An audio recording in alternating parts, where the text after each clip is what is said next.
Hello my dears, thanks for asking. My light is still broken, so if this video quality is a little sketchy, I'm sorry about it, but also last time it was broken, the video was better than I thought it was gonna be. Anyway, I've been feeling vaguely intimidated about making this video because it's like the concept that started everything, if that makes sense. Like the idea of this video became the idea of my independent study and subsequently like half of my thesis. So I've been nervous about making it, but we're gonna do it and it's gonna be awesome and it's gonna be really great. It's probably gonna be long. Like really long, so I'm sorry about that. If you're new here, hi there, hello, my name is Sydney. My pronouns are they, them. I am an openly disabled, autistic, queer, trans person. Currently in my last year of undergrad, I've taught in various capacities for about 6 or 7 years now, and I'm doing according to my advisor's master's level, but it's an undergrad thesis. Thesis slash video series on accessible education, specifically in the theater realm, but I'm also covering classroom basics as well, followed by directing and playing Christopher in the first all-Nordic Virgin cast and crew production of The Curious Incident of the Dog in the Nighttime this spring. We released our production poster last week, and it kind of blew up in some settings that I released it to, and I got asked to interview for some really cool things this spring, and I'm still kind of freaking out about it, so thank you all for your excitement and your support on this project.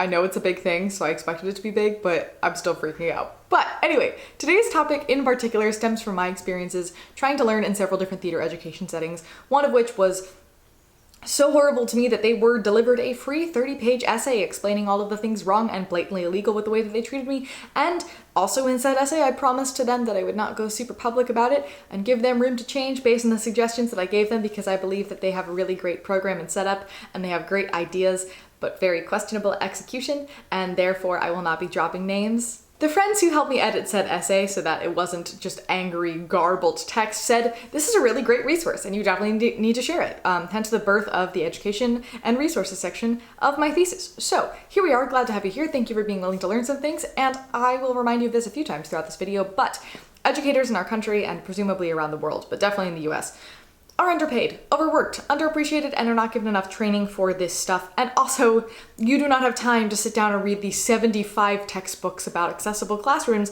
that I have read in the last 6 months because of how you are treated as educators. So to my teachers watching, please be kind to yourself. Please give yourself grace. You are working within a hostile system, and it's hard to make change within that system. There is no possible way for you to be perfect because the system is screwed, and the fact that you're trying is the very best that you can do, and I really appreciate that. So be nice to yourself.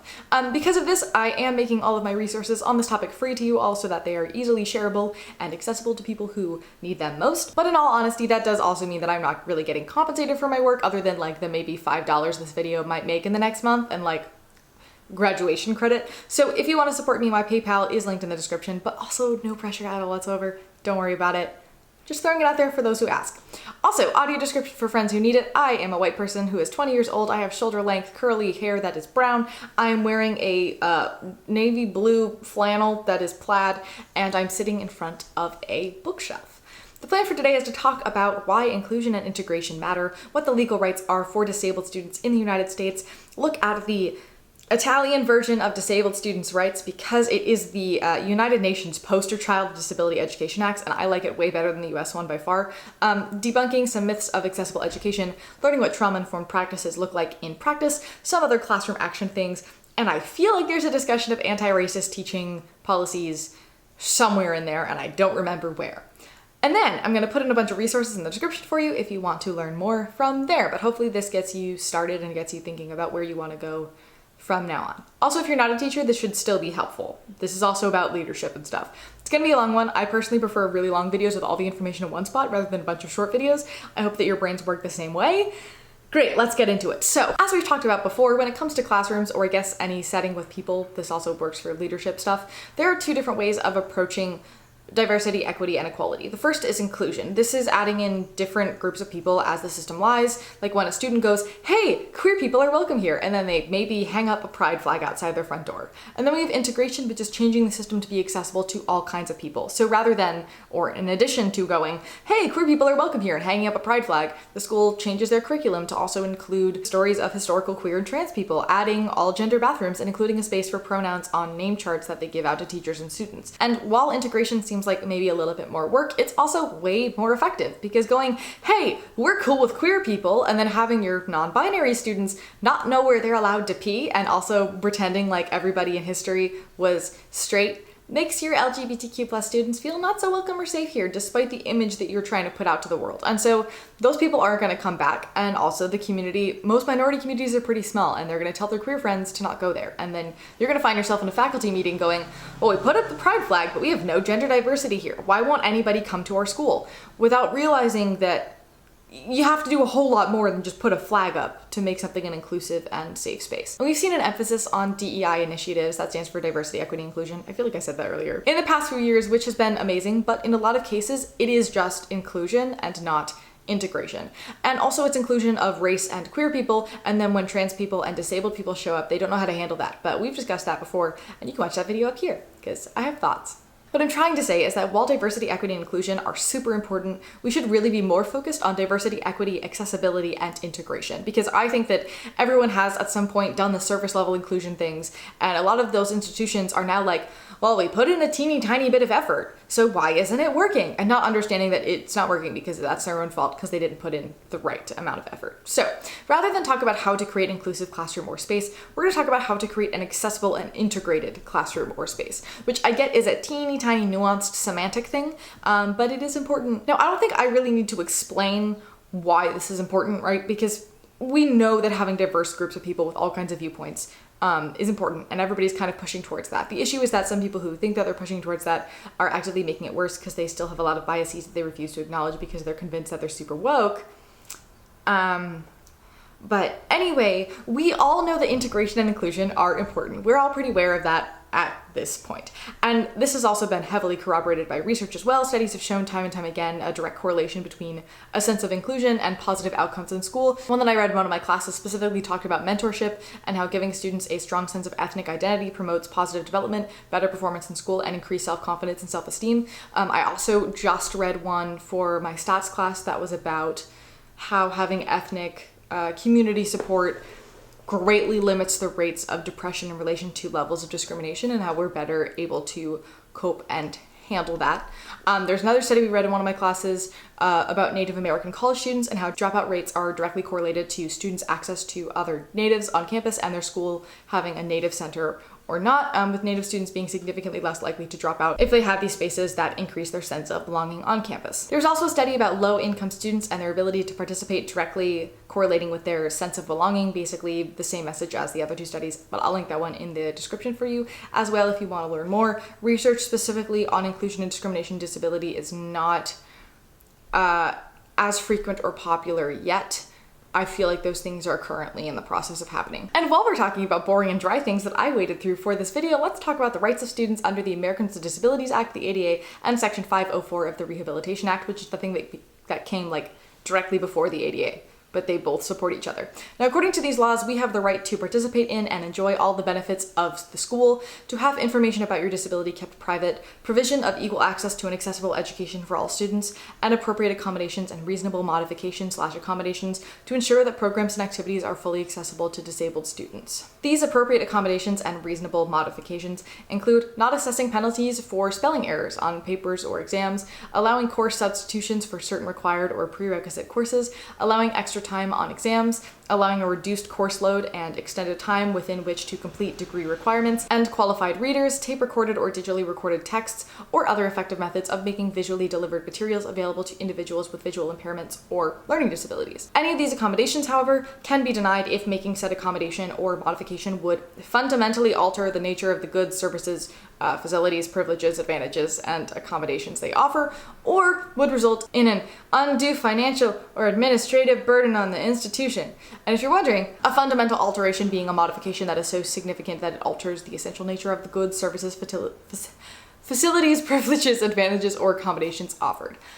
Which is a clause that does logically need to exist, but also it is often used as a loophole to deny people access to accommodations. So that's a whole deal, but we're not going to get into that now because this video is already way too long. Also, private schools not accepting federal funds technically do not have to follow the educational rules. This usually applies specifically to religious charter schools most, and the Individuals with Disabilities Education Act also expires once students reach college age. Colleges are still required to not discriminate against their students and provide reasonable accommodations. They're just not required to create an individual education plan or a 504 plan. Effectively, classrooms look pretty much the same for college students as they did in high school in the sense of disability, but they switch which law we're under the jurisdiction of, if that makes any sense. The last thing afforded to us by this act is the right to non-discrimination. And discrimination includes excluding a qualified student with a disability from any course of study, or other part of its educational program or activity because of their disability, counseling a qualified student with a disability toward more restrictive career objectives than other students, denying a student necessary accommodations, punishing students with disabilities more than students without disabilities for doing the same things. Students with disabilities have extra protections to make sure they are not punished because of their disability.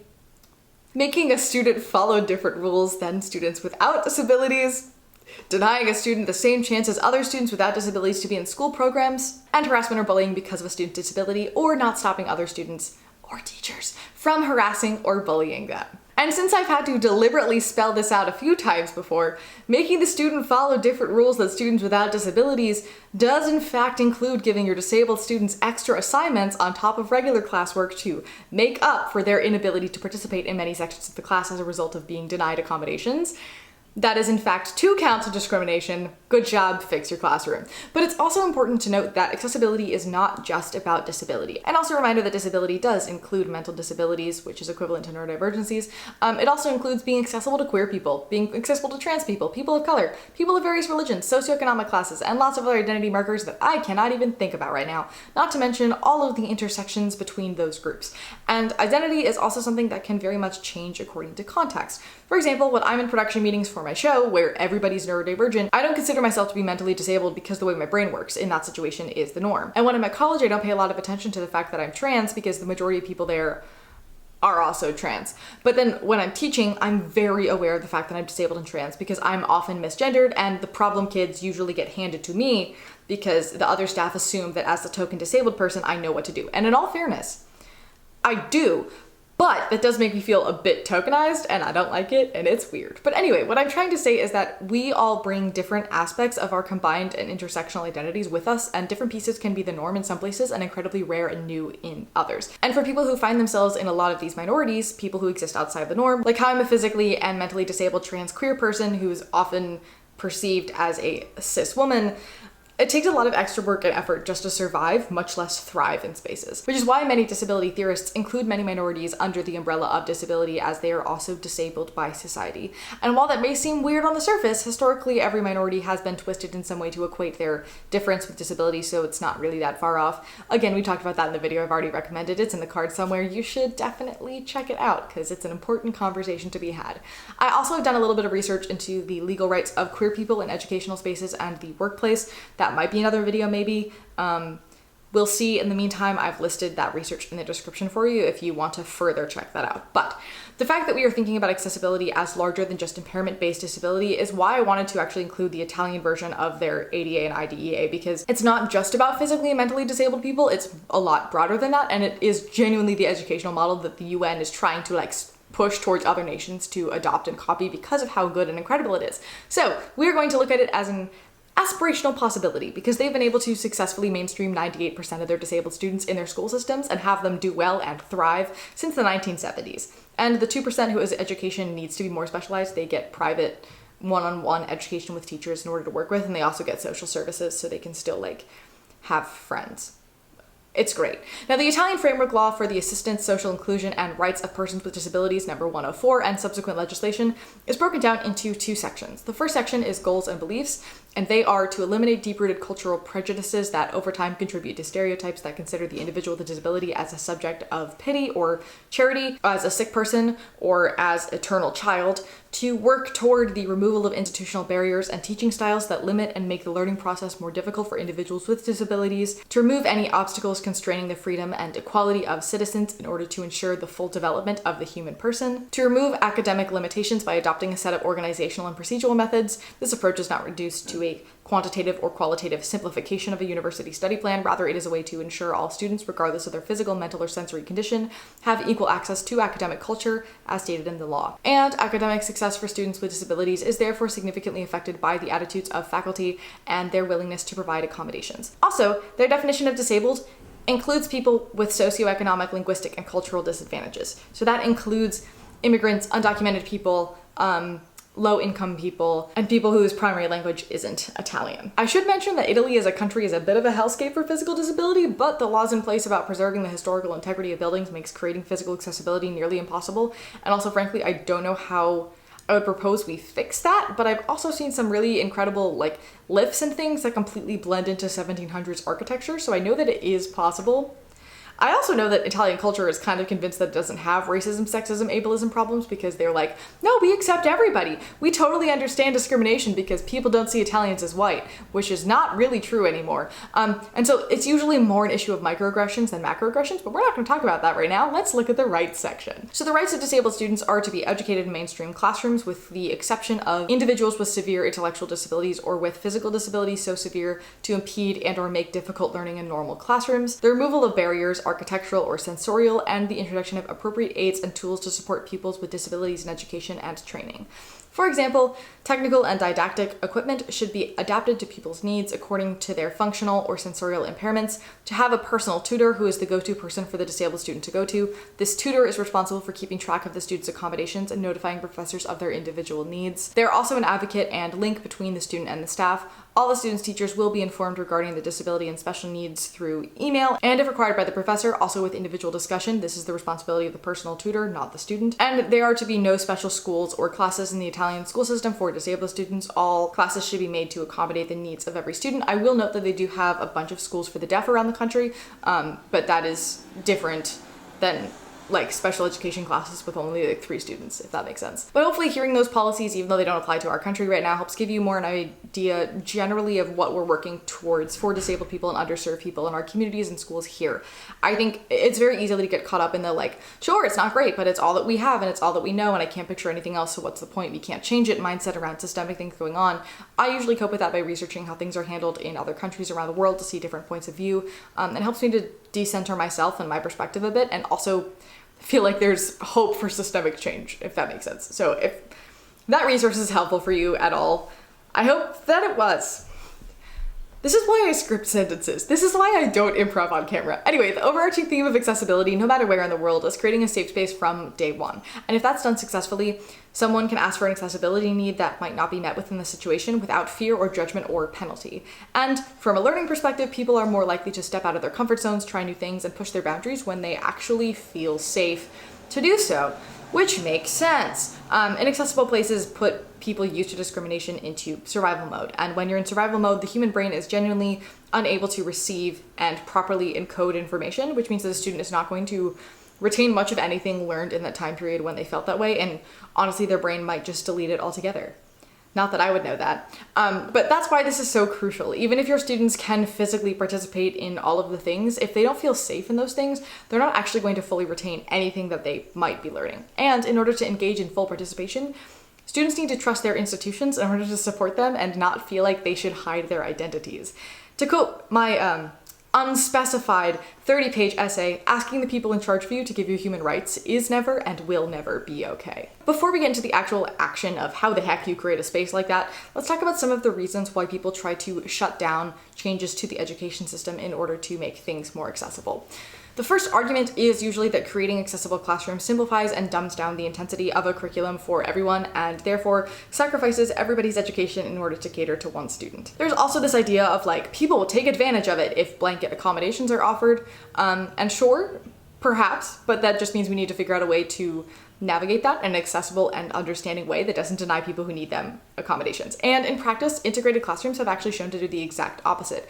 It gives everybody the ability to make use of these supports and become more honest within themselves. Not only is there significantly less shame for the disabled person using the supports, but also other students also learn how to set boundaries and pace themselves and pay attention to their needs and the needs of others. Everybody, regardless of disability status, has various needs that are not met by the education system because the education system is created for a stock person that doesn't exist. So by making the curriculum more flexible, everybody can figure out what their needs are and have them met in the classroom to make for the best learning experience possible for everybody.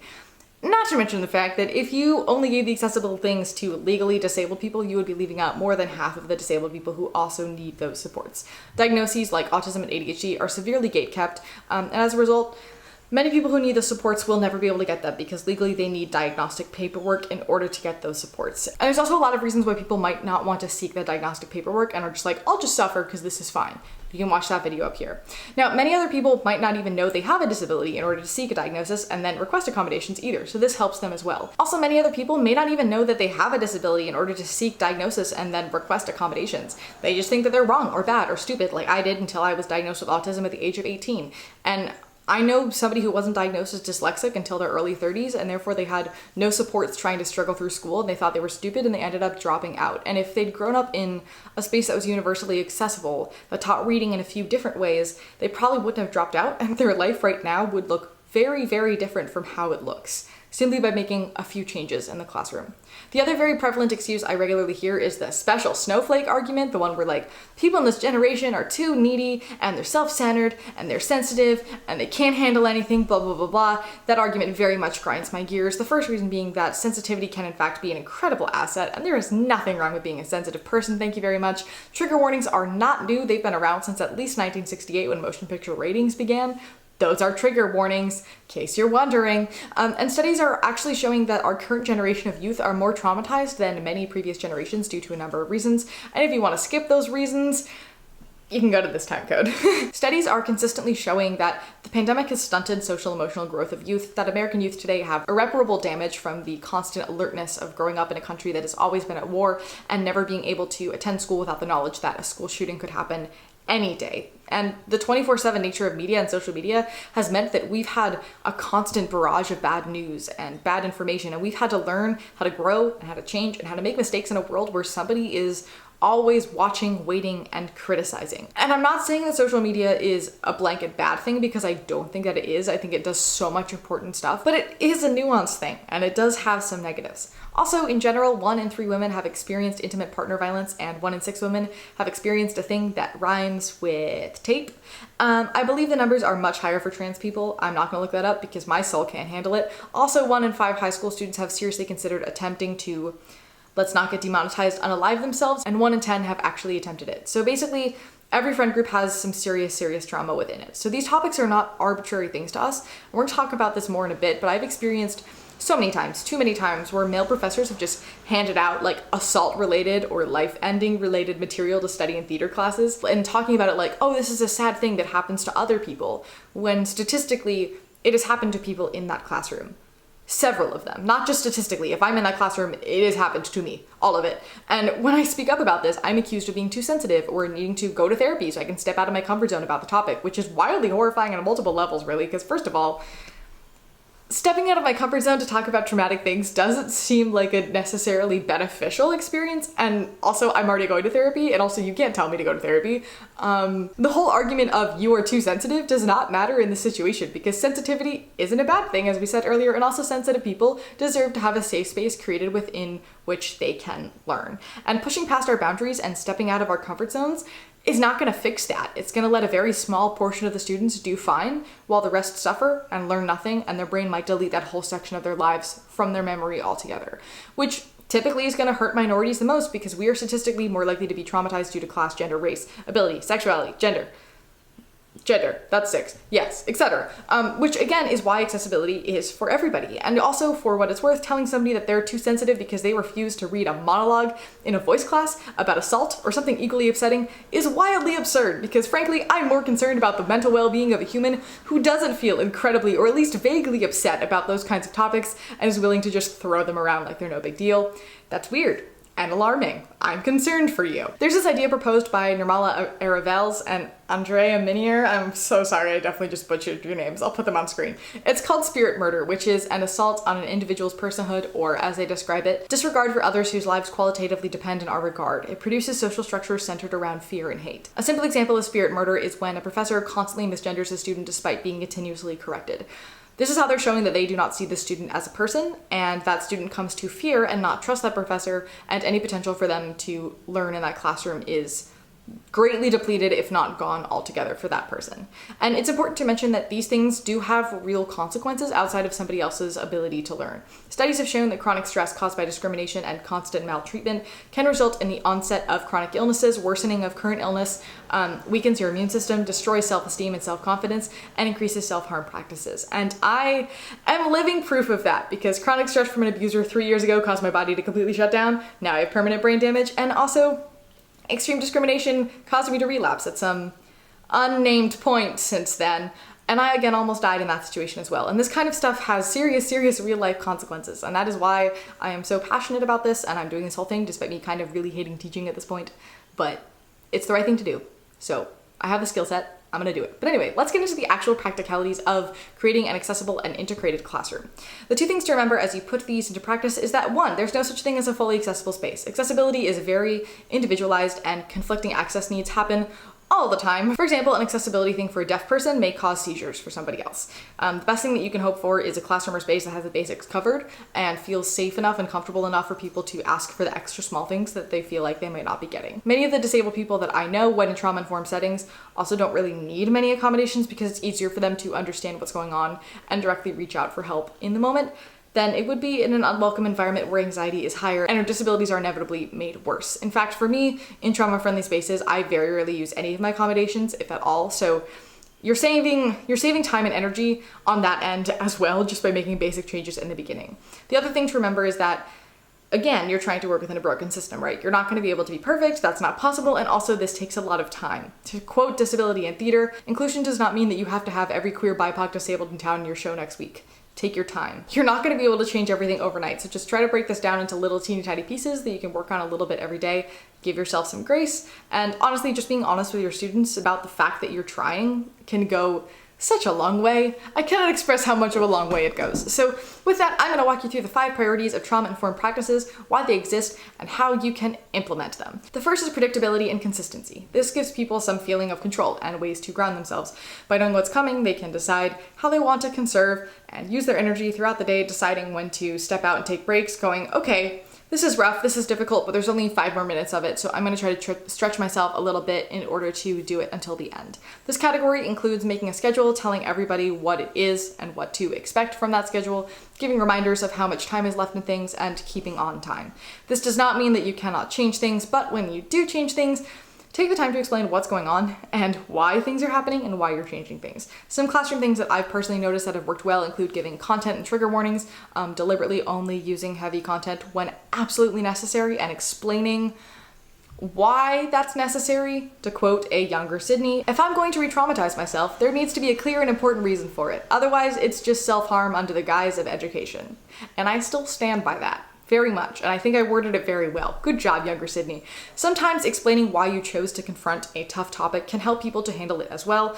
Giving clear parameters and descriptions of what activities/assignments will be, often including examples, can make a huge difference. You can explain things to me, and my brain's like, nope, but then you just demonstrate it or give me an example, and I can figure it out, and it's great. Creation without foundation is very important and very good, but for some people, it's also debilitating. I am one of those people, so having a sense of guidelines is super important. Or if it's possible, letting people sit out and watch the first round of something and then can join in on the second round if they want. That can be really, really helpful and should also always be an option. The general arc of a class should either be the same every time, or if it's different, specify what it's going to look like ahead of time and tell students what the plan is for tomorrow and what future assignments might be, what's coming up, helping students to feel like there's a visible end goal to what they're doing, and like understanding the purpose behind what's going on can make students much more likely be willing to stretch themselves, because the effort and pain involved in stretching yourselves, it feels purposeful. You feel like you're growing and strengthening rather than just suffering. Also, economizing and respecting time and energy goes such a long way. For example, if you wanted to do, say, a 3-hour singing rehearsal,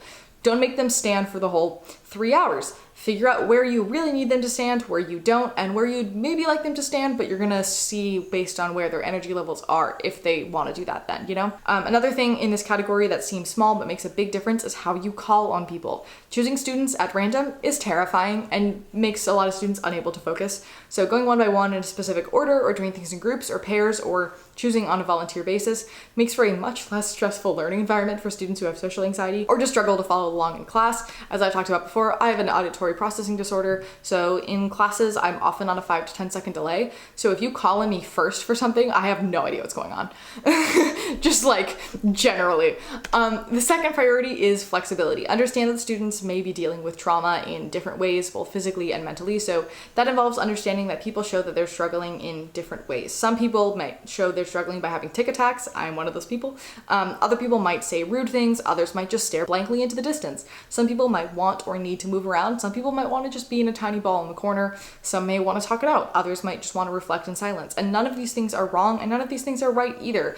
They simply are, and they need to be respected and understood and also accommodated for so that people can deal with their emotions as they come up and continue to exist in the classroom space. This priority also includes being able to read the room. Professors and teachers should be willing and able to adjust a course load or an activity based on the general needs of the class, as well as notice like, okay, the group is burnt out with this activity, so we're gonna change activities now, or figure out how their energy flows and change activities before they reach that burnout point. And for clarity's sake, flexibility in class structure is not the same thing as having absolutely no plan at all whatsoever and making it up on the fly. Those two things are not equivalent. Please don't do that. Simply because of priority number one, having structure. But another thing to be aware of here is understanding that no human can focus for more than about 50 minutes straight on one thing. 90 if you're pushing it. Usually with arts things, you can push it to 90. And that's specifically if it's like engaging and moving through different things. And therefore, it's important to take relatively frequent breaks in order to economize energy. Also, the most accurate research that we still have on focus timing is Pomodoro technique. We haven't got anything more revolutionary since then. So if you're not familiar with the Pomodoro technique, give it a Google. I think it'll be helpful. I'm like out of breath. Oh my goodness, this is a marathon of a video. Next is connection. Nurturing reliable boundary connections between people. This includes using and respecting everyone's proper names and pronouns. Pretty simple. Students feeling safe to say no, or I'm overwhelmed and I need a second. Feeling safe to make mistakes, to take breaks when needed, and are welcome back when they're ready, to call others out for something offensive or hurtful, and learning from their mistakes, to stretch out of their comfort zone, but also set boundaries and be respected if they don't feel comfortable doing that. Feeling safe to ask for help or admit that they're struggling, feeling safe around other students and their professors, and also the encouragement of interdependency and collective support and encouragement of each other and leaning on each other within the classroom. Also, this is hopefully theater specific. I'm praying it's theater specific, but touch should only be used when absolutely necessary and only after consent is given. And it should be like direct, purposeful touch, not like just touching for the sake of touching, especially if there's a power dynamic involved. That's weird. Then we have empowerment, which is encouraging independence and student-led work. This means letting students lead and do things independently, but also not letting them completely flounder. If you're familiar with Vygotsky's, Vygotsky? Something like that. Scaffolding techniques of education, it all kind of describes the best way to go about this. You can give that a Google. I should probably, all the things I'm telling you to Google, I'll put those all in the description as well if I have space. The last priority is understanding. Understand that not everybody's going to be able to open up or trust you, and that is okay. There is nothing wrong with that, and trust cannot be forced. For example, I do not feel safe around cis men, and it always takes me at least 3 times as long to feel comfortable in the presence of a cis man than it does in the presence of a trans person or a cis woman. Not saying the trans men aren't real men, just to clarify. Somebody that I would perceive as a cis man, my brain immediately goes threat just because of how I've been socialized and how I grew up, and so I don't feel comfortable around them. And that's not their fault, and it's just how my trauma is, and there isn't much that I can do about it. And this is why having a diverse staff and resources and mentors is just as important as a diverse population of students and employees. I was in a situation at one point where there were no non-male teachers, so when I was having an issue, I felt like I had nobody to go to, and so the issue kept compounding and getting worse and worse, and that probably wouldn't have happened had there been just one minority gendered professor for me to go to. This also directly connects to the article we talked about at the beginning about mentorship and how the feeling of being seen and understood by a mentor makes you do better in school and improves your self-confidence and self-esteem simply by knowing that you're not alone, somebody's got your back. This is also That's just a golf cart driving down the street. And this is also why affinity spaces are so important for student well-being. So, there you go. There are your trauma-informed practices. They seem like big things, but in reality, once you've gotten over the mental hurdle of thinking about things differently, it's not really a super big deal, and it makes such a huge difference for everybody involved. The other thing to keep in mind, I'm gonna make all of these into a checklist for you. I'm gonna make the trauma-informed and anti-racist practices into a checklist, and I will include that in the description for you if you want to print that out, if that helps you to see it visually. Yeah.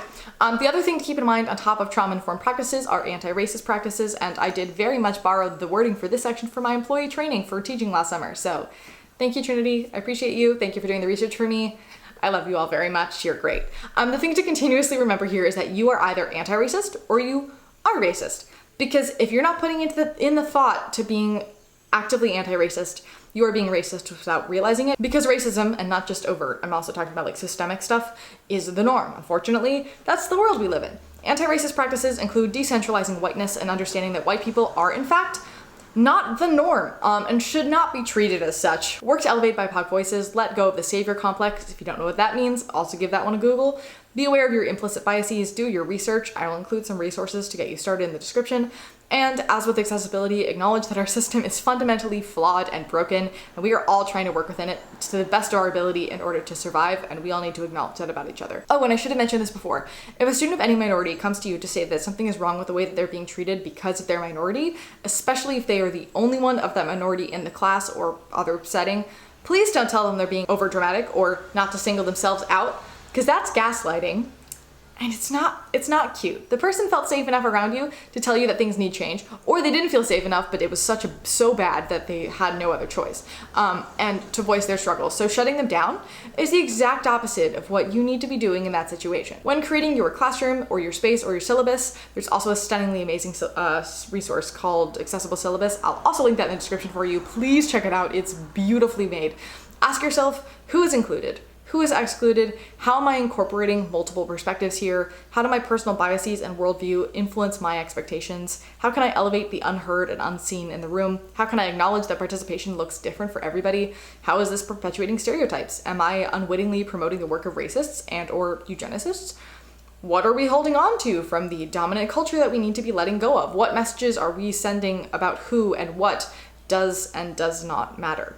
When it comes down to creating an environment where people feel safe to speak their minds and an environment with integrated accessibility, rather than you're different and you need to do extra things, keeping everything flexible, treating everybody like an adult who deserves to know what's going on, and remember that education and learning is not about acquiring information and shoving it into your brain. It's about becoming something, it's about developing skills, it's about learning how to deal with problems, and it's about what you feel comfortable doing, rather than what you can and cannot do. And I know that our grading system is an absolute disaster and it says otherwise. We're gonna tackle that can of worms in a couple weeks. That book is fascinating, but generally just expect that people are going to show up as the best people that they can show up as. They shouldn't need to disclose personal information to have their needs met, and competence should be presumed across the board. There's a difference between holding somebody to unachievable standards and helping them reach high levels of learning. And people should not be babied, they should not be told what they can and cannot do, because only they know that for themselves, especially disabled people. Only we know for ourselves what we can and cannot do. Also remember that it's not the person's job as the token minority student or employee to educate you about their people or their background or how they should be treated.